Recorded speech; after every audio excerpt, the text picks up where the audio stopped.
You are watching this video because from a survival standpoint, your ancestors have worked hard to ensure your survival and provide an environment where you can learn and grow. Sadly, not many of us have that privilege when compared to 8 billion people who share this earth. While you are listening to me very comfortably, there are thousands of men, women and children who are trying to survive from the destruction that made by humans, much like you and me. As a kid who grew up on an island where two ethnicities fought each other, I always wondered why they do what they do. To understand their perspective, first we have to understand about ourselves. All 8 billion people have similarities. We all need food, water and safe place to live. We only care to think about anything else after we fulfill those needs.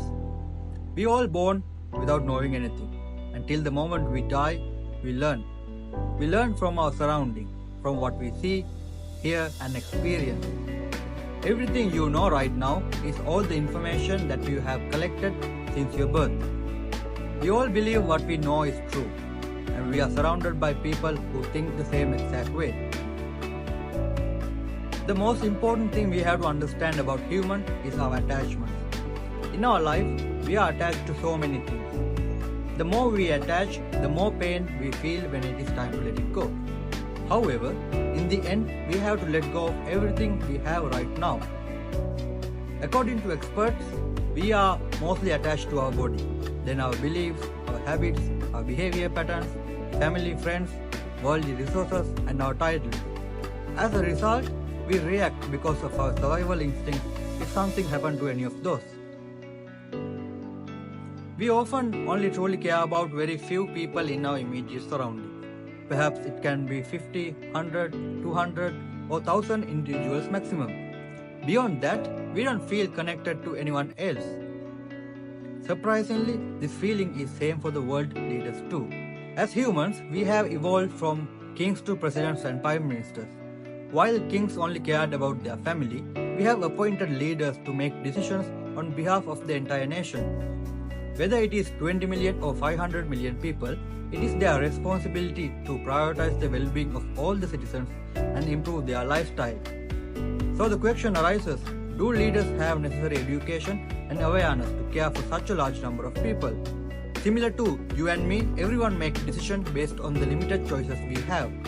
Just like you go to work to make money, every bullet that flies from a gun makes some human profitable on this earth and supports their lifestyle. Our ancestors first fought when exploring land to cultivate food. Their fights were a means of survival because they didn't know any other language to communicate with other men. However, now we have so much education about how we can solve any conflict and come into an agreement where both the parties can benefit. Additionally, we have better translators too.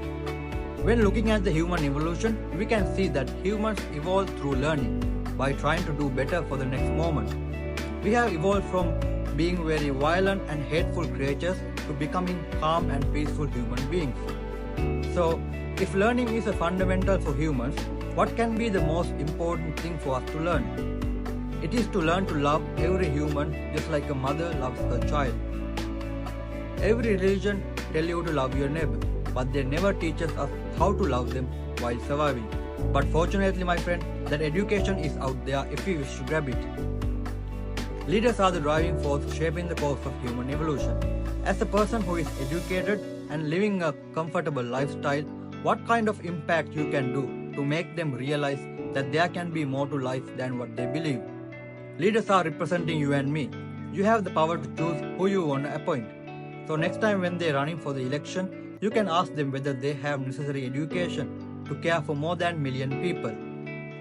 If we give this education for 10 presidents who are involved in wars, I believe there will be no more major conflicts around the world. Deep down, they know they are responsible for the human lives, but eagerness for power and survival is much more stronger than their attachment toward the people who are affected. Humans have the ability to think and focus for better outcome for any situation. There were humans 100 years ago and there will be humans 100 years after. But as a human who is alive right now, with this information, now it is your responsibility to decide whether we want to evolve in the direction of love or in the direction of destruction.